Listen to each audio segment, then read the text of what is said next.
Coming up on Lawmakers. The Senate passes a bill that encourages the display of the Ten Commandments in public buildings. The issue of gay marriage continues to stir debate under the Gold Dome. And the House approves a measure that would allow Atlanta to levy a 1% sales tax to fix its sewers. Those stories and more are coming up next. Live from Atlanta, this is Lawmakers for Tuesday, March 9th. Here are your hosts, Gerald Bryant and Nwandi Lawson. Good evening, everyone. Also on tonight's broadcast, the governor urges action on his education reform package. And the House Higher Education Committee passes their version of legislation to preserve the Hope Scholarship. But our top story tonight, the Senate encourages the posting of the Ten Commandments. Senate Resolution 786 urges local government officials to display the Ten Commandments in government buildings. The resolution also encourages the governor of Georgia to display the Ten Commandments at the Capitol. Senator Jeff Mullis said it was a simple choice for the Senate to make. Ladies and gentlemen, this resolution really should be easy for you because you're either for this or against this.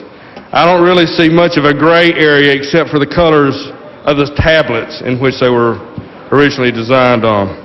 But this resolution gives support to local governments, encouraging the display of the Ten Commandments and the acknowledgement of God by local governments and the state government. Let me remind you that our country was founded under God. Let me mention some other documents that promote God. The Declaration of Independence. It declares that all human beings are endowed by their Creator, to which they are entitled to the laws of nature and of nature's God. The United States Code and Constitution of every state, using various expressions, recognizes God as a source of blessing of liberty.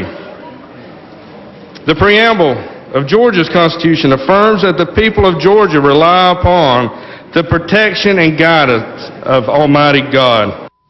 Senator Steve Thompson said he would vote for the Ten Commandments resolution, but he reminded Republicans that many of them voted against a Democratic effort to include a ban on adultery in the proposed constitutional ban of gay marriage. When you get up here and you say you're either for it or you're against it, well, you need to be consistent. Because it lacked one vote of making it. That amendment concerning adultery, which is in the same code section of other sexual crimes in the Georgia Code, lacked one vote to pass. Senator Seth Harp said he was a Christian but wouldn't support the resolution because it's illegal. Senator Nadine Thomas said she was voting no and wouldn't be intimidated by religious lobbyists. I cannot support this resolution. We are asking the governor and our state to violate the law. Your rights are being taken away. You have an element out in that hall. It's just a few of them. They don't smile. They're not nice, but they want to get a scorecard to take back in the districts to see who was more religious than the other.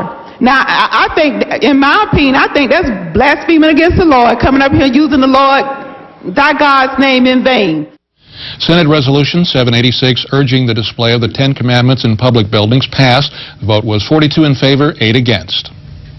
A House resolution banning same-sex marriage may be amended to mirror a Senate measure as an effort to engross House Bill 1470 failed today.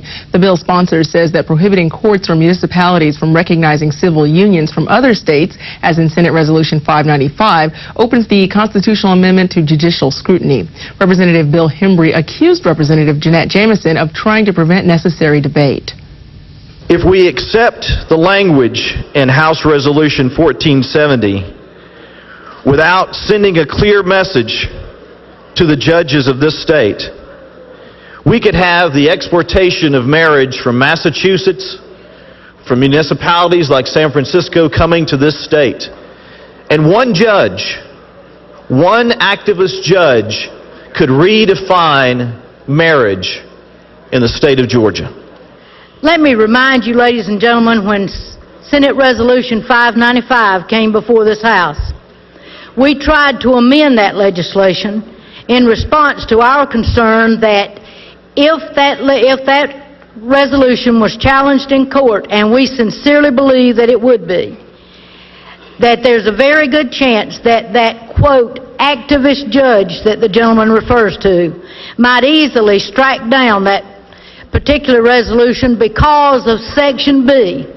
Let me remind you that Section B in Senate Resolution 595 will not be on the ballot. But should the question pass, the language in Section B will become part of the state law.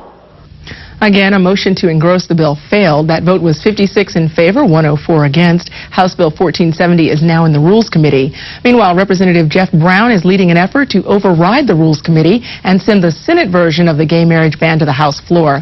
After Senate Resolution 595 failed to receive a two-thirds majority, the House voted March 1st to reconsider the measure. It's remained in rules. Representative Brown seeks the signatures of two-thirds of the House members in order to force the bill to the floor. Members from Georgia Equality, AIDS Survival Project, and other organizations say legislators may be spending too much time debating legislation that would ban same-sex marriages in Georgia. Lawmakers Chrissy Thrasher joins us live with more from today's Bring Georgia Back healthcare rally. Chrissy. Well, Gerald, the week-long rally promotes other pieces of legislation the group says are being overlooked because of the attention given to Senate Resolution 595 and House Resolution 1470. This group is here today with a message. To bring Georgia back to the issues that matter most to all of us here in the state. Members from Georgia Equality, the Georgia Mental Health Consumers Network, and other organizations say legislators are focusing too much attention on the gay marriage debate. Now we really need the legislature to stop debate on SR 595 and House Bill 1470 and draw focus again on the issues that matter most: health care, education, the environment, and jobs. And as a lesbian, I am absolutely against the constitutional amendment, but also want Georgia to focus on the real serious issues that if they do not get passed and dealt with in the Assembly, we're going to be in more dire circumstances than we are right now. Among the concerns include proposed cuts to Medicaid in the upcoming 2005 budget. And these Medicaid cuts that are proposed are going to hurt not only the individuals who lose their Medicaid coverage, they're also going to hurt institutions like Grady because they're already losing money. The group says time is running out for legislators to discuss alternatives to these cuts, along with other important pieces of legislation. We've got 3 days for bills to pass between the houses. It's crucial that people stop the debate on SR 595 and focus on the issues that really matter: jobs, health care, education. And nearly 15 organizations across the state support the efforts of today's rally. Reporting live, I'm Chrissy Thrasher for Lawmakers. Thank you very much, Chrissy. Meanwhile, Atlanta Mayor Shirley Franklin was among women from government and business who rallied against the gay marriage ban at the Capitol yesterday. Also at the rally, State Representative Carla Drenner, who's been in the forefront of the fight against amending the state constitution. Representative Drenner is openly gay, as is Atlanta City Council President Cathy Woolard, also at the rally. Mayor Franklin said the legislature had more important things to consider than banning gay marriage. I come today to stand together with other women for the important issues that matter the most to the future of our city: education, clean water, health care, jobs, economic recovery. I come today to stand with other women who don't want to see this state divided by debate and vote on an amendment against gay marriage. Finally, we are here today because we believe that the family is the foundation of American life. And that family, American life, is based upon this document. We are here today because we believe in the Constitution of the United States and the Georgia Constitution. We're disappointed that the General Assembly has spent weeks debating an issue that would write discrimination into our Constitution while passing just one bill, payday lending, that would actually work to improve the lives of all of our citizens. And in other news, the House today agrees that Fulton County voters should decide whether to increase the sales tax by 1 cent. House Bill 1612 is a companion to House Bill 709, which allows the City of Atlanta to collect a 1 cent special local option sales tax to fix its sewers. Taxes collected under the revised plan would be divided between the city and the county, with all the Atlanta money going to fix the sewers and Fulton County having discretion over how its portion is spent. Should the county fail to hold the SPLOST referendum, it would lose the tax revenue. Representative Wendell Woolard questioned the wisdom of this because Fulton County has repeatedly refused to place similar measures on the ballot. Isn't it true that Fulton County in this instance has 3 times that I recall as a resident of the county refused to call for the referendum because it refused to have the people of unincorporated Fulton County taxed for a need that it did not exist in Fulton County? Well, this will be a countywide levy if this piece of legislation passes. Is that true, though? It'll be a countywide referendum. Could the act have been drawn in a manner that this could only be a tax levied within the city limits of Atlanta, if that would have been the desire of your committee? We desired to use the SPLOST statute. We thought that we would not create another statute like a most statute to create this tax, and we just worked within the confines of the SPLOST legislation and, allow the city of allowed Fulton County to call the referendum. There's not any kind of restriction as far as constitutional restriction to have this tax based upon strictly within the municipality of Atlanta. Now, I don't know of any. We just chose not to do that, sir. House Bill 1612 was passed by a vote of 137 to 3 and now moves to the Senate. Meanwhile, the House Higher Education Committee today passed a bill that would reform the Hope Scholarship. House Bill 1325 is sponsored by the committee chair, Louise McBee, and is based on the report of the bipartisan Hope Scholarship Study Commission that met over the summer. McBee also co-chaired that commission. Lawmakers Jesse Freeman joins us live with more on that story. Jesse. Well, thank you, Gerald. House Bill 1325 received a due pass from the House Higher Ed Committee today. There were just 5 dissenting votes, all coming from Republican committee members, including Representative Ed Reinders, who questioned Speaker Pro Tem DuBose Porter as to whether this bill fully maintains the intent of the Hope Scholarship Program. This maintains the achievement-based philosophy of Hope Scholarships, that if you work harder and meet the average criteria or a 3.0 average criteria, you've earned the Hope Scholarship. As a result, you get the Hope Grant. This maintains the integrity that not some test that may be different because of where you're born in the state or how you're born. Who you're born to in this state doesn't matter. So if you're asking, does this have an SAT standard? No. Did the commission recommend it? No. Speaker Pro Tem Porter also said the bill maintains the credibility and the integrity of the grading system by taking the suggestion of the Hope Study Commission regarding the assessment of recipients. The bill includes most of the commission's suggestions. However, committee chair Louise McBee explains the major divergence. The main difference, of course, is that the commission recommended taking books and fees, but they had projected a zero growth in the lottery monies. This is based on a 3% growth, which we've had. Now, on a related note, the Senate Education Committee today also voted favorably on a resolution that would encourage the State Board of Education and Superintendent to implement a uniform grading system for high school students, many of which graduates will receive Hope. Reporting live, I'm Jesse Freeman for Lawmakers. Before you go, Jesse, Governor Perdue recommended linking SAT scores to Hope. Does this bill provide for that? No, it doesn't, Gerald. That was a point of discussion, but it was not recommended by the commission and is not included in this bill. Okay, thank you very much, Jesse. School systems may be required to speed up the process of conducting background checks on teachers and staff. House Bill 1151 passed the House today, calling on school districts to run criminal records checks within 90 days of hiring instead of the current 200 days. Representative Mickey Stevens explains that this has been a problem in his hometown of Savannah.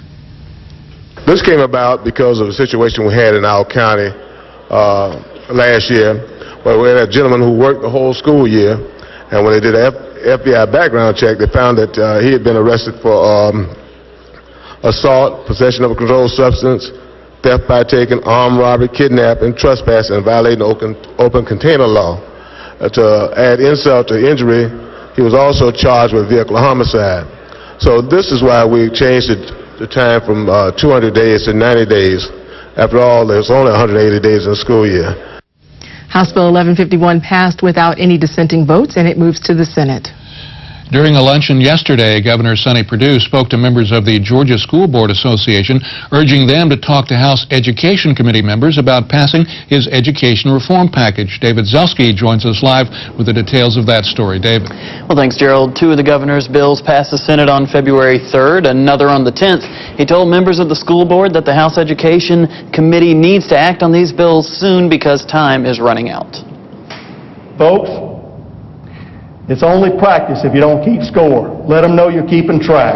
And you know that 6 weeks in subcommittee should be plenty of time to act. The governor's package in the Senate is made up of 3 bills. Senate Bill 429, which gives more flexibility regarding certain programs and budgeting. Senate Bill 428, which would discipline students who do not attend school by taking away their driver's license for 6 months. And Senate Bill 456, dealing with early learning programs, changing the Office of School Readiness to Bright from the Start. Representative Bob Holmes chairs the House Education Committee. Unfortunately, we have a lot of good ideas at the general level or concepts, but we don't look at the details, and as you know, the devil is in the details. You got a Democrat House, you've got a Republican Senate. The Senate's going to be more friendly to the governor who's a Republican, but we can't wait to the 11th hour and try to hammer out compromise.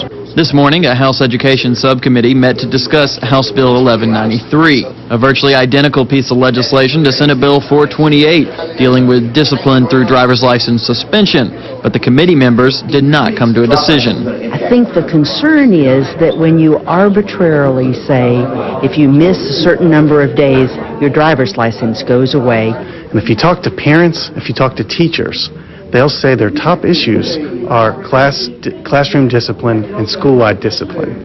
Now, the House Education Subcommittee for House Bill 1193 meets again this Thursday. Further action on the 3 Senate bills has not yet been announced. Reporting live, I'm David Zelski for Lawmakers. Thank you, David. The Senate Higher Education Committee passed a resolution today that recommends the observance of the Academic Bill of Rights at public and private universities in Georgia. Senate Resolution 661 allows free speech and free inquiry within the academic community for students and faculty. It ensures that faculty members will be hired, fired, promoted, and granted tenure based on their knowledge or expertise and not their opinions. Senator Bill Hamrick explains why this resolution is important for students. Encourages the university system schools in Georgia to observe the Academic Bill of Rights, which basically says that students in those schools have the right to be graded based on their knowledge of the subjects and not on their political beliefs. And so that's the essence of the resolution. Senate Resolution 661 now goes to the Rules Committee. The state Senate today voted to increase the penalty for fleeing from the police. Here is Senator Mitch Seabaugh. Under current law, when a person flees a police officer, they can only be charged with a felony for fleeing that officer if the original offense that they had committed was a felony. If they committed a misdemeanor, they cannot be charged with a felony for fleeing a law enforcement officer. What this bill would do is strengthen that would allow the opportunity for them to be charged with a felony offense if they have any other offense other than a traffic offense, if they do one of the following things. Number 1, they drive more than 30 miles over the speed limit. Number 2, they would collide with a vehicle or a pedestrian.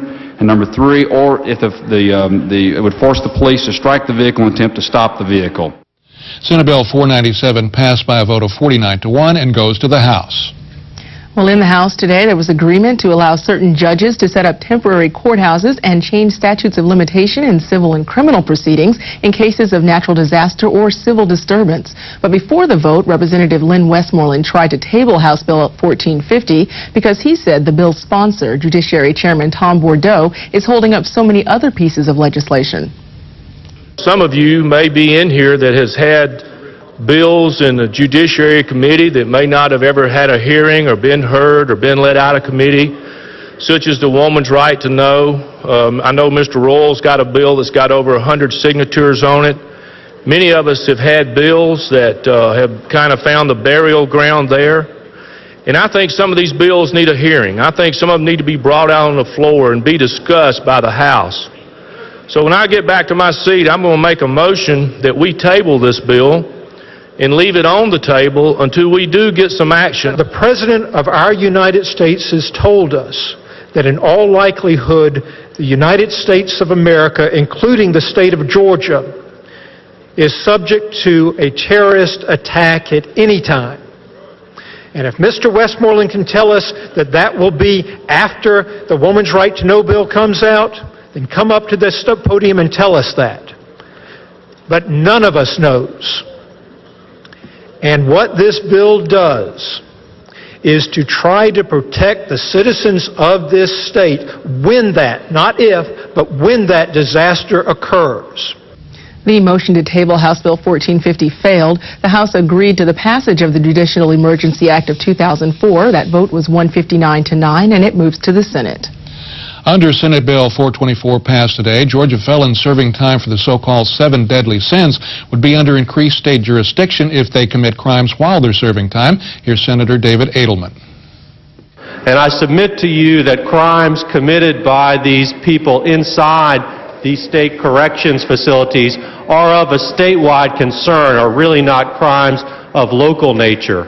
Just to put it differently, but maybe more simply, I don't think it should necessarily be the responsibility of the local district attorney to prosecute for crimes committed by this class of prisoner, because those crimes are really not of concern just to that circuit, but are really concern to the state. What happens when a person is released having served their minimum 10-year mandatory sentence under the 7 deadly sins statute is very simple. They're given $25, a one-way bus ticket, and some new clothing.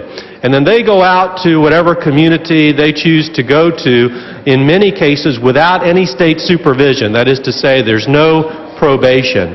This law would allow the prosecution for crimes committed while in the prison, and perhaps would allow judges to include or add probationary periods onto the 10-year mandatory sentences. By way of explanation, the 7 deadly sins in Georgia include crimes such as murder, rape, and aggravated assault. Senate Bill 424 passed without opposition and goes to the House. The House today agrees to exempt the builders of Atlanta's new Art Center from sales taxes. House Bill 1511 allows tax-free purchase of building materials for the $300 million project between January 2005 and January 2009. The Atlanta Symphony currently has a $70 million annual impact on the state's economy. Bill sponsor Representative Joanne McClinton says that Ernst & Young forecasts that amount to rise to $2.1 billion over the next 15 years. The measure passed by a vote of 163-4, and it goes to the Senate. Now here's an update on redistricting. A court-appointed special master is now occupying a room at the state capitol. Last month, a 3-judge federal court in Atlanta ruled that 2001 districts are illegal. The Senate passed new Senate maps, but the House has yet to act on those maps or draw new House maps. There's still a chance lawmakers could draw their own district, but the legislature has already missed a March 1st deadline set by that federal court. The House today took professional wrestling to the mat. The passage of House Bill 558 could require that organizers of wrestling events purchase a $1,000 license and pay $250 per match to the Georgia Athletic and Entertainment Commission. Olympic-style wrestling, sponsored by many public schools, isn't covered by the rules, which are aimed at organized bar fights and backyard wrestling events. The bill passed 149-16 and now goes to the Senate. Meanwhile, legislation which expands special local option sales tax fund usage and restricts property annexation passes the House Ways and Means Committee today. The bill creates intergovernment agreements and deters cities from annexing retail properties for school tax purposes. Committee members discuss the intentions of the legislation and potential problems that may arise. To have an intergovernmental agreement, you have to have the county signing an agreement with a city or cities making up 50% or more of the municipal population. And they have to be qualified cities. And again, to be a qualified city, they have to provide 3 of the 6 services that are listed later in this piece of legislation. I think it's water, sewer, police, fire, garbage, and library are the 6. There is, at the same time, language that would create a general obligation debt for that county. Yes, and that has to be voted on at the same time. The voters I have understand to, that. right. I understand that. But what you're doing is you're passing a special purpose sales tax, or are you also including in this proposal, local option sales tax or just special purpose? Just special purpose. Okay, if I understand this correctly. Shall a 1-cent special purpose sales tax for the District of Stevens County, for example, for a period of time not to exceed 5 or 6 years, depending on whether you have the agreement or not. Right. House Bill 1714 will now go to the House Rules Committee. Well, legislation allowing applications for hunting and fishing licenses to also serve as applications for voter registration received a due pass in the Senate Natural Resources and Environment Committee today. Senate Bill 541 was recommitted several weeks ago after questions about on-site campaigning arose. Senator Preston Smith, a sponsor of the bill, explained that registration personnel are prohibited from wearing campaign pins or buttons. Some committee members were concerned about the impact of the program's costs on the 05 budget, but Senator Smith confirmed that SB 541 will not take effect until July 1st, 2006. The bill now goes to Senate Rules.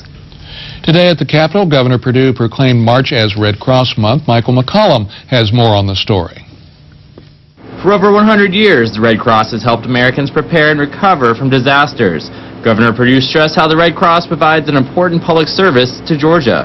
In Georgia, just last year, the Red Cross provided support following more than 2,800 disasters such as tornadoes, flooding, residential fires that affected our state. You heard me correctly, 2,800, and helped train more than 300,000 Georgians in the life-saving skills of first aid, CPR, and the use of the automated external defibrillator. The Red Cross, ladies and gentlemen, really does save lives every day. And I know that those Georgians that you helped appreciate the life-saving mission of the Red Cross. And I can tell you that as governor, I certainly appreciate the Red Cross like never before. Tim English, CEO of the Red Cross of Metropolitan Atlanta, stressed 5 actions that could make a difference in an emergency. Today we want to remind Georgians to prepare themselves for emergencies by developing a family plan, making a disaster kit, getting trained, volunteering, and giving blood. There are more than 37,000 Red Cross volunteers in Georgia alone. Last year, these volunteers collected nearly 257,000 pints of blood from 180,000 donors. I'm Michael McCollum for Lawmakers. Program note, Lawmakers will not be broadcast tomorrow because the Georgia General Assembly will be in recess. Lawmakers returns on Friday, March 12th, with all the latest from under the Gold Dome. Just another reminder for those of you with access to the Internet, you can watch Lawmakers online. Just visit our website at www.gpb.org. Lawmakers is streamed live, then archived on our site every night we're on the air. Now stay tuned for the history of a car I'll never be able to afford, the Ferrari on Great Cars. That program's coming up next here on Georgia Public Broadcasting. And that's our broadcast for the 30th day of the Georgia General Assembly. Thanks so much for joining us. I'm Wandy Lawson. And I'm Cheryl Bryant. For all of us here at Lawmakers, have a great night. Good night.